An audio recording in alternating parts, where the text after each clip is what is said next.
ఐక్యరాజ్య సమితిలో సంస్కరణలు అత్యవసరమని అన్నారు విదేశాంగ మంత్రి జయశంకర్.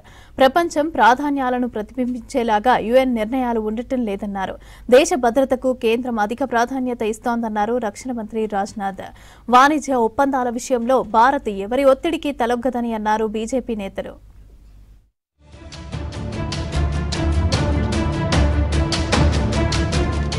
ప్రపంచంలో మారుతున్న పరిస్థితులకు అనుగుణంగా ఐక్యరాజ్య సమితిలో సంస్కరణలు అవసరమన్నారు విదేశాంగ మంత్రి Jayashankar.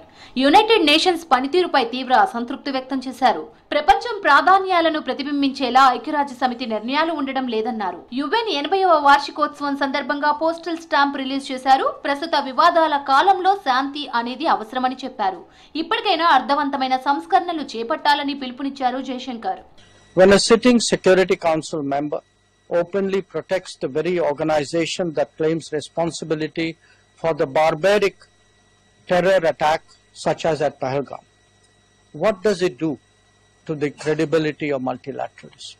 Similarly, if victims and perpetrators of terrorism are equated in the name of global strategy, how much more cynical can the world get? రాజస్థాన్లోని జైస్మలేర్లో పర్యటించారు రక్షణ మంత్రి రాజ్నాథ్ సింగ్. సిడిఎస్ జనరల్ అనిల్ చౌహాన్తో కలిసి ఆర్మీ కమాండర్ల సమావేశంలో పాల్గొన్నారు. ఈ సందర్భంగా నామన్ సెంటర్లు, సైనిక యాత్రి మిత్ర app, equipment help line app ప్రారంభించారు. ఆ తర్వాత లోంగేవాలాలోని యుద్ధ స్మారక చిహ్నానికి నివాళులర్పించారు. అలాగే లోంగేవాలా బోర్డర్లోని జవాన్లతో కాసేపు ముచ్చటించారు రాజ్నాథ్ సింగ్.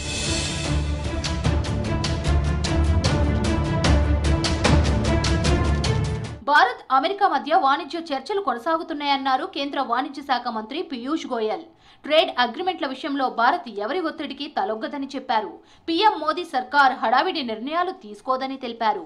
జర్మనీ రాజధాని బెర్లిన్లో జరిగిన ప్రపంచ దేశాల హై లెవెల్ మీటింగ్లో పాల్గొన్నారు.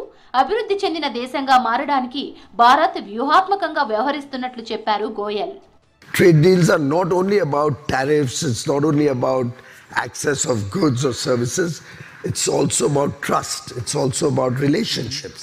It's a demonstration to businesses that you can work with between both countries and trust businesses to prosper, businesses to be protected, businesses to get opportunities and a fair deal in a rule of law in democracies that we all work in.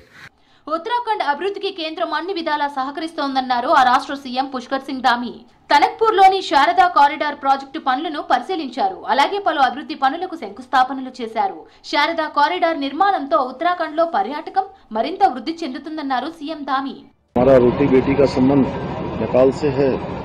इस सीमांत क्षेत्र में इस प्रकार की connectivity बढ़ जाने से जो अन्य मार्ग, छोटे छोटे मार्गों का जिन व्यापारियों को करना पड़ता था, आना जाना पड़ता था, कठिनाइयों का सामना करना पड़ता था, यहाँ पर अब आसानी से लोग आ जाएंगे और बहुत आसान यहाँ पर कनेक्टिविटी हो जाएगी.